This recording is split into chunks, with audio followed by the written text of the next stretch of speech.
प्रदेश सरकारले शिक्षाको क्षेत्रमा गरेका केही प्रयासहरू जानकारी गराइयो भने बल्ल लाग्छ कि यो हामी पालिका मात्र होइन कि सङ्घले पनि अहिले यसरी सशक्त रूपमा भए पनि तलको व्यवस्था गरेको छ भने भौतिक पूर्वाधार लगायतका केही कामका लागि प्रदेश सरकारले पनि केही प्रयास गरेको छ।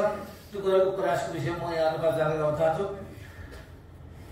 कर्णाली प्रदेशमा शिक्षाको बजेटमा गरेका कार्यहरूमध्ये करिब 1,41,41,84,000 रकम विनियोजन भएको मध्ये यो कुल बजेट 31,41,41,000 हो र यो टोटल बजेटको कर्णाली प्रदेशमा गरेको 5.8% सामाजिक विकास मन्त्रालयलाई प्राप्त भएको छ, जसमध्ये 57,2,439 को रकम शिक्षामा छ। त्यसमा हेर्दा 31.77% बजेट शिक्षाको लागि प्रयोग भएको छ, जसबाट 370 वटा विद्यालय भवन निर्माण 1,10 करोड, मुख्यमन्त्री डिजिटल शिक्षा कार्यक्रममा 10 करोड, आवासीय विद्यालय निर्माणका लागि 2,50,00,000, क्याम्पस भवन निर्माण 4,35,00,000, पूर्ण साक्षर जिल्ला घोषणा हाम्रो कार्यक्रम छ। त्यो कार्यक्रम मुगु जुम्ला घोषणा भयो यही आधी वर्ष।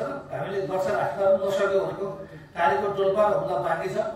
कालीकोटको सदरमुकाममै मैले राजकोटको अघि के अरे राजकोट व्यवसाय हुनुहुन्छ खाडा चक्रकै प्रतिनिधि पराशर लगायत साथीहरू नाम सुनेर सदरमुकामलाई नै हामीले साक्षर घोषणा नगरेका कारण त्यो जिल्ला नै घोषणा हुन बाँकी छ। यद्यपि यसलाई छिटो गर्न पाएको भए हामी यतातिर डिजिटल कर्णाली भन्दैछौँ, अर्कोतिर साक्षरता पनि घोषणा गर्न नसकिरहेको अवस्था छ। छात्रवृत्तिहरू 5 वटा प्रकारका छन्। हामीले अहिले दिने गरिरहेको प्राविधिक शिक्षा NBQS क्वालिटी र इन्स्योरेन्स मार्फत केही गतिविधिहरू सञ्चालन भइरहेको छ भने अङ्ग्रेजीबाट विज्ञान शिक्षक व्यवस्था भनेर सामुदायिक विद्यालयमा विद्यार्थी चाप बढी भएका विद्यालय सुर्खेत उपत्यका भेट्टा गरेका छौँ। यो वर्ष यो कार्यक्रम अरू चाप भएका कर्णाली प्रदेशका अन्य जिल्लामा पनि अगाडि बढ्छ। सार्वजनिक शिक्षा सुदृढीकरण भनेर विपद व्यवस्था भनेर विपदमा भइरहेका विद्यालयहरू निर्माणका लागि केही रकम विनियोजन भएको छ भने अभिभावक शिक्षाका लागि केही गतिविधि अगाडि बढाइरहेको अवस्था छ।